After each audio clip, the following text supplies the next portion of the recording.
আশুলিয়ায় হত্যার পর ৬ জনের লাশ পোড়ানোর মামলায় সাবেক এমপি সাইফুল ইসলাম সহ ১৬ জনকে আসামি করে আনুষ্ঠানিক অভিযোগপত্র ট্রাইব্যুনালে দাখিল করেছে প্রসিকিউশন।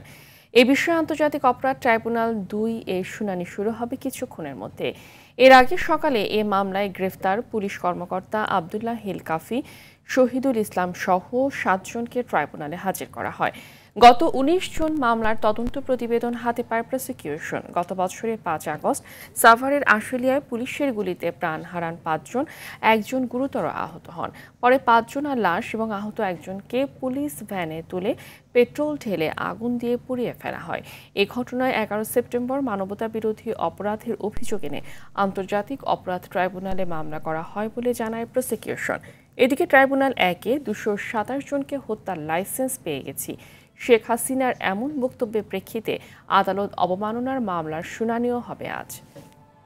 আশুলিয়া থানার নির্মমতা নিয়ে দেশব্যাপী যেই হাহাকার চলছে সেই ঘটনা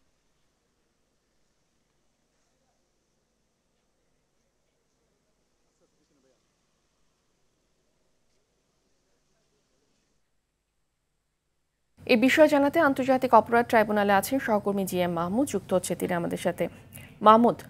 মাহমুদ, শুনানি শুরু হয়েছে কিনা জানাবেন এবং আইনজীবীরা কি বলছেন, কি তথ্য আছে আপনার কাছে, বিস্তারিত জানান। ফাহমিদা, আন্তর্জাতিক অপরাধ ট্রাইব্যুনালে আজ দুটো মামলা রয়েছে। একটি হচ্ছে আদালত অবমাননার মামলা, যেটি শেখ হাসিনার বিরুদ্ধে করা হয়েছে। তিনি ভারতে বসে অডিও বক্তব্যের মাধ্যমে তার বিরুদ্ধে যে যারা মামলা করছে তাদের হুমকি দিচ্ছেন। এই বক্তব্যের মাধ্যমে তিনি যে হুমকি দিচ্ছেন, এই বিষয়টাতে আদালত অবমাননার মামলা করা হয়েছে এবং এই অডিও বক্তব্যের কিন্তু ফরেনসিক প্রমাণ পেয়েছে। এই বিষয়ে ইতিমধ্যে শেখ হাসিনাকে হাজির হওয়ার জন্য পত্রিকায় বিজ্ঞপ্তিও দেওয়া হয়েছিল। এরপরে তিনি হাজির হননি এবং সে প্রেক্ষিতে কিন্তু বিচারিক কার্যক্রম এগিয়ে নেওয়ার লক্ষ্যেই কিন্তু শুনানি চলছে। ইতিমধ্যে শুরু হয়ে গিয়েছে শুনানি এবং আজ এই শুনানিতে শেখ হাসিনার পক্ষে রাষ্ট্রনিযুক্ত আইনজীবী আমির হোসেন তিনি উপস্থিত রয়েছেন এবং অ্যামিকাস কিউরি হিসেবেও কিন্তু এওয়াই মশিউজ্জামান তিনি উপস্থিত রয়েছেন। কিছুক্ষণ আগেই শুরু হয়েছে শুনানি। আসলে এই শুনানি শুরু হওয়ার পরে সেখানে উপস্থাপন করা হবে আসলে তার বিরুদ্ধে যে অভিযোগগুলো এবং এখানে রাষ্ট্রপক্ষ এবং আসামি পক্ষ দুই পক্ষের আইনজীবী আসলে উপস্থাপন করবেন তার বিরুদ্ধে যে অভিযোগ রয়েছে সেই অভিযোগগুলো।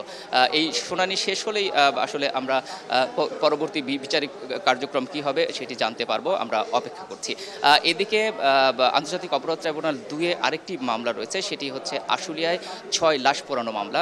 আপনি জানেন যে ৫ই আগস্ট আশুলিয়াতে ৫ জনকে হত্যা করা হয় এবং আরেকজন গুরুতর আহত হয় এবং এই ৬ জনকে পুলিশ ভ্যানে তুলে আসলে আগুন দিয়ে পুড়িয়ে ফেলা হয়। এই অভিযোগ এনে আন্তর্জাতিক অপরাধ ট্রাইব্যুনালে কিন্তু মামলা হয়েছে। এই মামলার আনুষ্ঠানিক অভিযোগপত্র আজ